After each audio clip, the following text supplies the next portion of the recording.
요새 뉴스를 보면요, 하루가 멀다 하고 강력범죄들이 굉장히 많이 일어나는 것 같아요. 뭐 조주빈, 엠번방 같은 성에 대한 그런 강력범죄, 그다음에 데이트 폭력, 살인, 마약, 사기 등등등 이런 부분들이 굉장히 많이 일어나고 있는데, 저는 어쨌든 이런 사람이 왜 이러한 행동을 하는지에 대해서 연구를 하는 직업을 가지고 있다 보니까 그냥 일반적인 시선보다는 좀 다른 시각으로 이 사람들을 바라보는 것 같아요. 그래서 이 사람이 왜 이렇게 좀 사기를 치고 규칙을 어기고 반사회적이고 그런 범죄를 저질릴까라고 생각을 했을 때, 일단 첫 번째, 옛날 어른들의 말씀들로 떡잎부터 달랐다. 원래는 좋은 쪽으로 쓰이는 거죠. 하지만 이 말의 뜻이, 진정한 뜻이 뭐냐면 사람이 타고난 기질이 있어요. 그럼 이 타고난 기질이 어떠했을 때 범죄까지 이어지느냐가 중요한데, 여기에는 또 중요한 전제 조건이 있습니다. 남자가 많을까요? 여자가 많을까요? 자, 저는 뭐 성을 차별해서 하자는 건 아니지만, 그리고 저도 남자지만 대부분 남자들이 많다. 고로 아들들이 많다. 그럼 왜 아들이냐? 라고 했을 때 아들들이 높은 확률로 타고나는 것들이 있어요. 그게 뭐냐면 낮은 불안도. 사기를 쳐요. 불안도가 높아요. 불안도가 높다라는 거는 겁이 많아요. 그럼 사기를 잘 칠 수 있을까요? 벌벌벌 떨면서 사기치는 거 다 걸리겠죠? 하지만 불안이 낮은 기질들은요, 탁 치료실에서도 아이들이 오면요, 저랑 게임을 해요. 그러면 제가 안 보는 사이에 쓱 하고 거짓말을 해요. 그럼 너 뭐해? 이러면 웃으면서 아니에요 하면서 아무렇지도 않게 규칙을 어긴다. 낮은 불안도의 애들이. 자, 그 다음에 플러스 좀 이제 폭력적인 거를 보면요, 이것도 아들들이 좀 타고났어요. 그러니까 고로 남자가 타고났죠. 그럼 이게 왜 그러느냐? 이거는 이제 DNA에 관련된 문제인데, 수십만 년 전에 우리 오스트랄로피테쿠스 시절에 남자는 대부분 사냥을 하고 적들을 지키고 내 가족들을 지키고 내 마을을 지키고 그러면서 막 죽이고 때리고 부수고 찌르고 하는 게 DNA가 계속 내려오는 거죠. 그거를 나쁘게 말하면 폭력성, 공격성이라고도 할 수 있겠네요. 하지만 여자의 이런 기능들은, 이런 DNA는 조금 뭐 아이를 낳고 기르고 그렇게 먹이는 그런 DNA가 아직도 내려오게 되는 거죠. 그래서 좀 폭력적이고 그런 DNA를 물려받았고 불안도가 낮고 이런 것들이 영향을 끼치게 되고, 대부분 이런 아이들이, 이게 가장 중요해요. 반사회적인 수치가 조금 높다. 이것도 분명 타고나는 바가 있다. 그래서 반사회적인 수치가 높은 아이들도 기질적으로 좀 타고납니다. 그래서 이런 기질이 전제 조건이 돼야 돼요.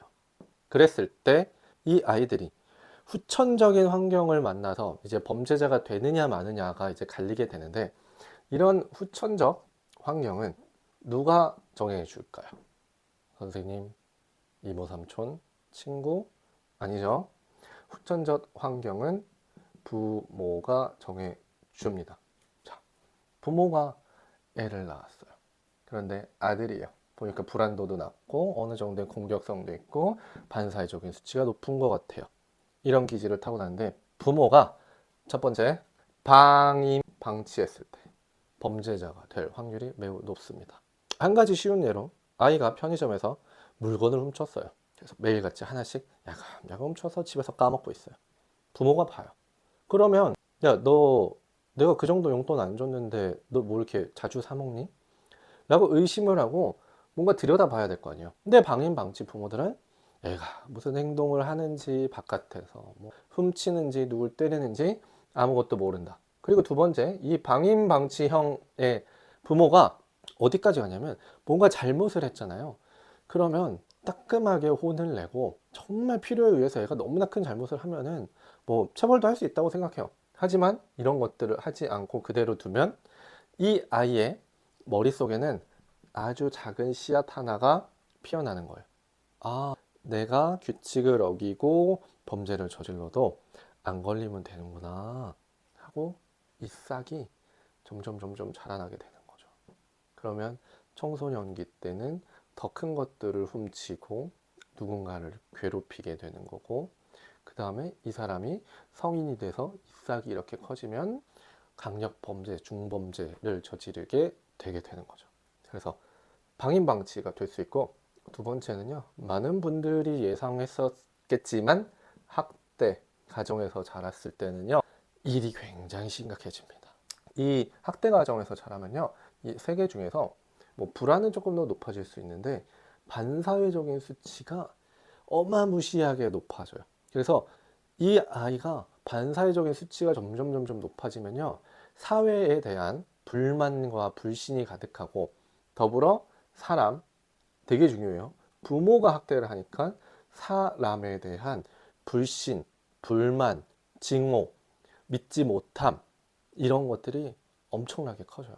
그래서 대부분 이런 학대받은 가정에서 자란 사람들이랑 상담을 해보면은 사람을 뭐랄까, 이 도구 취급한다 그럴까요? 뭐 필요 없으면은 버려. 그리고 나한테 이익이 되면은 조금 더 쓸만하네. 그다음에 뭐 이 사람도 언젠가는 뭐 쓸모 없어지겠지. 이 사람이 뭐 나를 버릴 수도 있으니까 내가 먼저 버리지 뭐. 그래서 자꾸 하나의 도구처럼 사용한다라는 거예요. 그래서 이 조주빈 같은 애들도 이렇게 좀 생각을 해보면요, 이 피해 여성분들을 거의 성적 도구 정도로밖에 생각을 안 하는 것 같다라는 느낌이 아주 강하게 들어요. 그래서 살펴보면은 이렇게 사람을 도구로 이용하는 느낌이, 안 좋은 쪽으로 이용하는 느낌이 굉장히 강하다. 그래서 이런 후천적인 환경에서 학대가 이루어졌을 때 이런 범죄자가 될 확률이 높다라고 보시면 됩니다. 그래서 한 번 더 말씀을 드리면요, 대부분 아들들이 이 기질을 타고날 가능성이 높아요. 유전적으로 높아요. 100%는 아니에요. 우리가 성격이 다르고 뭐 내 성향, 외성향, I, E 이렇게 다 나뉘듯이 다르지만 남자 아들들이 이 기질을 타고날 가능성이 높고, 이거를 타고났지만 부모가 어떠한 환경에서 성장시키느냐에 따라서 정말 이런 강력한 범죄자가 될 수도 있고, 아니면은 좋은 쪽으로 발전을 시킨다 라고 하면요, 창의력이 좋고 도전적이고 진취적이고 쾌활하고 이제 포기를 하지 않는 좋은 기질을 타고나게끔 발전을 시킬 수 있습니다. 그래서 제가 뭐 나라를 위해서, 범죄율을 줄이기 위해서 할 수 있는 일이 막 이렇게 크지 않지만, 그래도 제가 이런 정보를 전달함으로써 내가 아이가 있다 라고 했을 때, 요기질을 타고난다 라고 했을 때 방임방치 학대하면서 키우지 말고 조금 더 단호하게 규칙을 잘 지키게, 규칙을 어기면은 그래도 올바르게 훈육과 체벌이 아니라 처벌을 함으로써 이 아이의 도덕적 양심을 기를 수 있게 하면요, 적어도 우리나라의 범죄율이 굉장히 많이 줄어들지 않을까 하는 생각에서 또 이렇게 말씀드리는 것도 있고요. 그다음에 내가 좀 이런 기질을 타고났고, 내가 성인인데 이런 기질을 타고났고 성장 과정에서 좀 온전치 못했다라고 하면은 한 번쯤은 내 성격에 좀 이상한 부분이 있지 않을까, 좀 나쁜 기질, 나쁜 부분이 있지 않을까 한 번쯤은 의심하셔서 셀프로 점검을 하고 이상이 있다라고 하면은 상담도 받아보고 치료도 받아보는 계기가 되셨으면 좋겠습니다.